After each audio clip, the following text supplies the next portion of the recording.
We'll fire anyone who can't meet their quotas.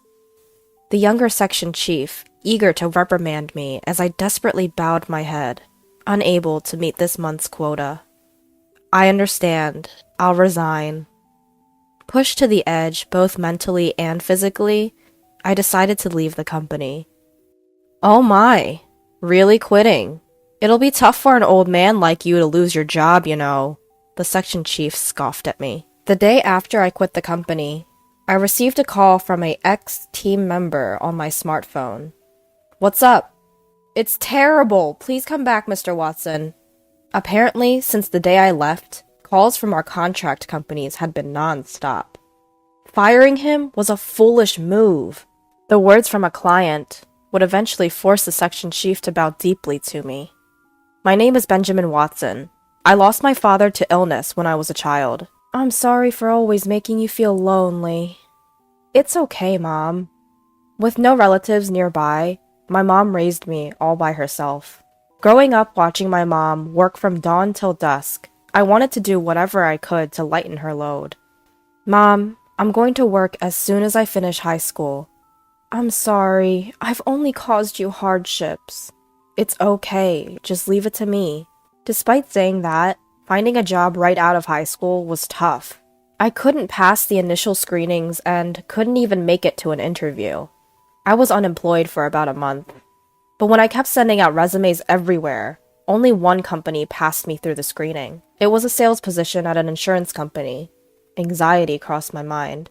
I'd heard that working for an insurance company was demanding, with strict quotas. However, my desire to secure a job and reassure my mom was stronger. I headed to the interview, determined to get the job. Whether they recognized my enthusiasm or they were simply short on staff, I was hired on the spot.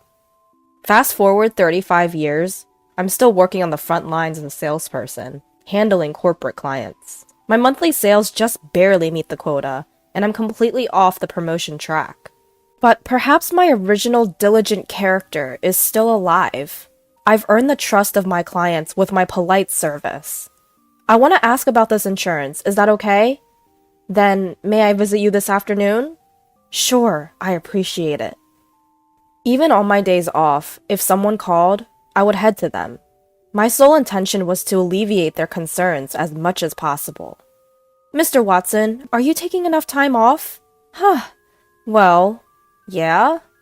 You say that, but you're probably not, right? It's unfair that clients have days off, but it seems like salespeople don't. But not knowing things can be unsettling, so it can't be helped. The workload increased, but I wanted to work for the sake of others. Working like this, I often receive words of gratitude, which fuels me. It's a great help that you come right away when I call. Thank you. No problem. Call me anytime. However, my work style was disliked by one of my boss. Selling such cheap insurance, you must be quite proud of yourself. Proud? I didn't mean to, but every insurance policy is important when you consider the client's needs.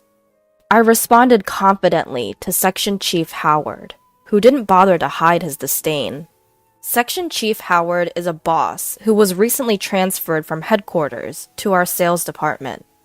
Unlike me, a high school graduate, he's an elite who graduated from a well-known university, and apparently, big expectations were placed on him from the head office. You can tell by the fact that he's been made a section chief, nearly 20 years younger than me. Are you feeling superior just because you've been working for over 30 years and still haven't been promoted? From Section Chief Howard's point of view, it seemed I was incompetent. In fact, looking at my sales quota, I couldn't argue. Since you're my team member, I'm in trouble if you don't bring in solid numbers. It seemed that Section Chief Howard was aiming for further promotion using this position as a stepping stone, and he was quite enthusiastic. Although that in itself isn't bad, I just couldn't bring myself to follow his directives. Listen up, you guys! Selling cheap products to small businesses doesn't make a profit. Target the big fish. Sell them our best, proudest products. Section Chief Howard rallied the young salesmen and sent them out. Section Chief Howard's policy was to sell the best insurance to large accounts. In other words, to push the product with the highest premiums. I didn't like this approach. The insurance that Section Chief Howard was pushing covered various things and could fully prepare for any contingency. However, the higher the coverage, the higher the cost, which I didn't find conscientious. Insurance for any eventuality should not become a daily burden. Moreover, it included insurance that the client might not really need. Section Chief Howard said things like, "Consider the maximum possible occurrence, stir up anxiety, and make them feel the need for insurance. This is a sales skill." But to me, that's a ridiculous idea. I value providing insurance that suits each company, regardless of their size, by listening to each one.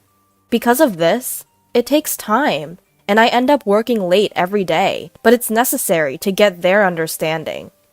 Section Chief Howard disregarded this. "Your way of working is really inefficient. Sell more quickly and earn more." Sorry. While apologizing, I ignored Section Chief Howard and I continued my way. Even though I was going against my boss, I couldn't confidently say that my way was absolutely right. "Are you listening to me?" "Huh? What did you say?" I had been neglecting my time with my family. Coming home late every night, I had almost no time with them. Exhausted from work, I was always inattentive to what my wife said. "I just want to spend more time with you."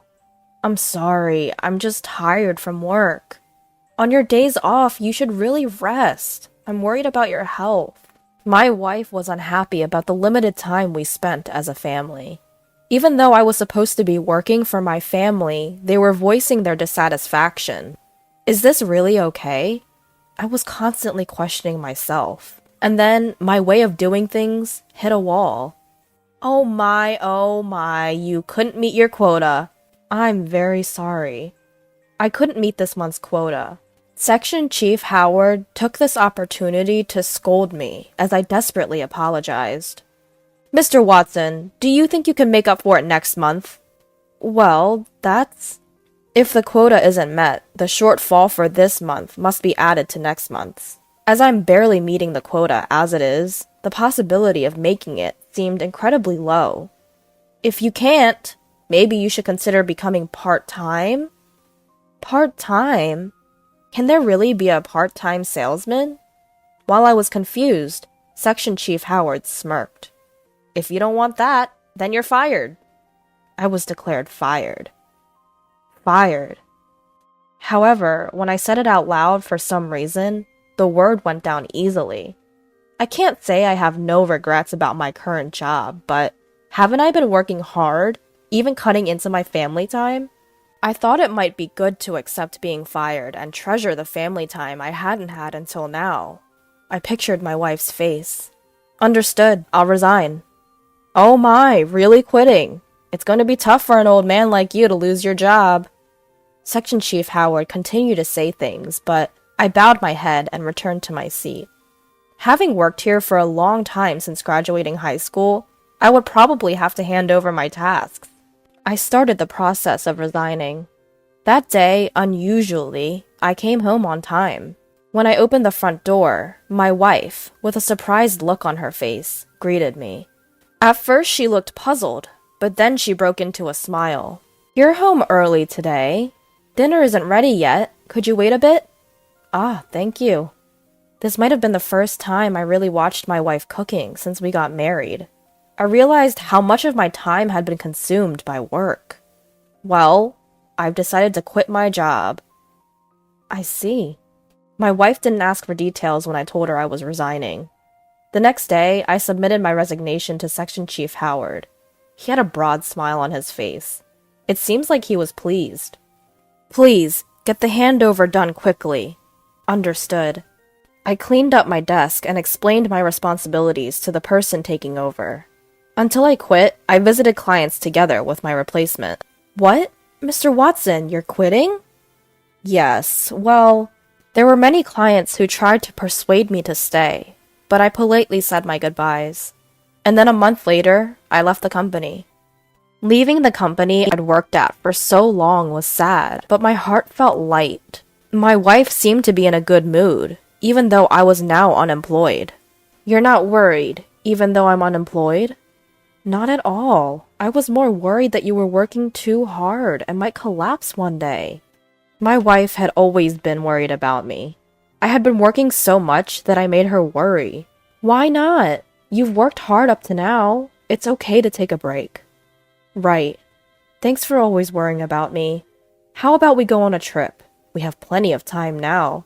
That sounds great. Let's go to a hot spring to heal from years of exhaustion.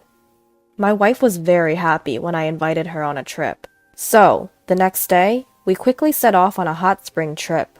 However, while I was relaxing with my wife on the trip, I got a call on my smartphone from an ex-team member. What's up? It's terrible! Mr. Watson, please come back! I was surprised at my ex-team member's panic, but I asked him to explain. He said that since the day I quit, the company has been getting non-stop calls from our contract partners. They all said they wanted to cancel the contract now that I've quit. So many calls were coming in that it was interfering with their regular work. Not just the calls, but if all these contracts are canceled at once, it will be a huge issue for the company. Can't you please come back? I won't be coming back. What? Deal with each company sincerely and carefully. That's it. My ex-team member was still talking, but I hung up and turned off my smartphone. My wife, who had been watching the exchange, looked puzzled. What happened? My ex-team member asked me to come back. So they realized how amazing you were after you left. Huh. My wife was in a good mood after hearing the story. Although I missed my work, if I went back, I wouldn't be able to see my wife's face like this. I decided not to return to work, for my wife's sake as well, seeing an expression she didn't show while I was working. After that, I blocked out the calls from my ex-team member and enjoyed the trip. While out for a walk, my wife invited me to an old-style cafe. This is a nice place, isn't it? I've always wanted to come here. You know your cafes. At my words, my wife looked a little sad. I wondered if I said something strange. You know, visiting cafes is my hobby. Oh, I didn't know that. Indeed, cafes are fashionable and have cute food, so I'm sure many women like them. I'm actually a certified barista. Did you know? What? That's amazing. I've mentioned before that visiting cafes is my hobby and about my certification. The tone of my wife's voice dropped, and I hurriedly bowed my head. When I was working, I was tired and didn't really listen to my wife's stories. Well, it's okay. When we get home, I'll make you some of my special coffee. True to her word, when we returned from the trip, my wife made me coffee. It was completely different from the instant coffee I usually had. Delicious! I can't believe I can drink this at home. I'll make it for you anytime. From then on, my day began with the coffee my wife brewed for me every morning. Spending more time with my family, I found there were many things I didn't know. While regretting that I had neglected my family until now, I decided to cherish my time with my wife. A few days later, I received a call from Chief Howard. I hesitated whether to answer, but considering the recent situation with my ex-team member, I pressed the call button. Mr. Watson, I was wrong. I'm sorry. Could you please come back? Chief Howard apologized to me and asked me to return to the company. After I quit, it seems that Chief Howard had to deal with the endless calls from our contract partners. He had visited our partners and apologized. Mr. Watson was always kind and considerate. Amidst the many people trying to push insurance, he was a rare breed these days. Chief Howard had heard from our partners how much they appreciated me. This wasn't just one or two companies. It was the same everywhere he went. Firing him was a foolish move. Strongly criticized, Chief Howard seemed to have deeply realized that his sales approach was wrong. Hearing the words of the customers conveyed by Chief Howard, I felt warmth in my chest. I was wrong. What the customers really needed was considerate service. You are good at observing customers. I want to learn the job from scratch, under you. Chief Howard was desperate. His tone had none of the condescending attitude from before. I'm really grateful that you'd say that, but I'm not coming back. What? If you think you were wrong, then reflect on it and treat your customers right. There's no need for me to return. But I found a new job. My words left Chief Howard breathless, which was evident even over the phone. After a brief silence, he said, "I see. There's nothing we can do then." Chief Howard sounded disappointed. Then he apologized to me and hung up. While I do worry about the company I used to work for, I'm excited about starting something new. No matter how old you get, starting something new is nerve-wracking, but I'll be okay if I'm with my wife. Welcome! Together with my wife, we opened a small cafe. When I was jobless, my wife shared a little dream with me. I want to work in a cafe I love while enjoying a relaxed life in my old age. So taking my resignation as an opportunity, we decided to chase my wife's dream together. The customers were mostly my wife's friends at first, but word spread, and now our business is quite thriving. With my experience in sales, I was good at serving customers. My wife enjoyed chatting with her friends while working and always seemed happy. "Welcome! Mr. Watson?" As I greeted a customer as usual, to my surprise, it was Chief Howard. Chief Howard widened his eyes when he saw me. I couldn't help but give a wry smile and led him to an open seat. "Is this your new job?" "Yes, I started it with my wife." It seemed Chief Howard was in the middle of business. Probably he had some downtime and decided to stop by the cafe. He didn't used to visit sites much before, but it seems he's been back on the field since that incident. "You look very happy now, Mr. Watson." "Do I?" "Yes. After all, you always looked tired when you were at the company." Come to think of it, he might be right. I had felt guilty about not being able to spend time with my wife. Now, I'm enjoying my work while spending time with my wife. "You seem to be having fun, too." He seems more lively than before. "I'm training to be like you, Mr. Watson. You're my goal." Chief Howard said this, and then checked his watch and stood up. "I'll bring everyone from work next time. Thank you for the meal." Chief Howard, who said this and left the cafe, seemed light on his feet. From here on, Chief Howard is likely to grow even more. "Honey, I made coffee." "Okay, thank you." After closing the cafe, we sit side by side at the counter, sipping the coffee my wife brewed. Today was another busy day, but it was fun. Sitting at the counter with my wife, we talk about the day's work. This moment feels calm and precious. All of this is thanks to my wife. Thank you for everything. Why so formal all of a sudden? I decide to cherish these moments of laughter with my wife from now on.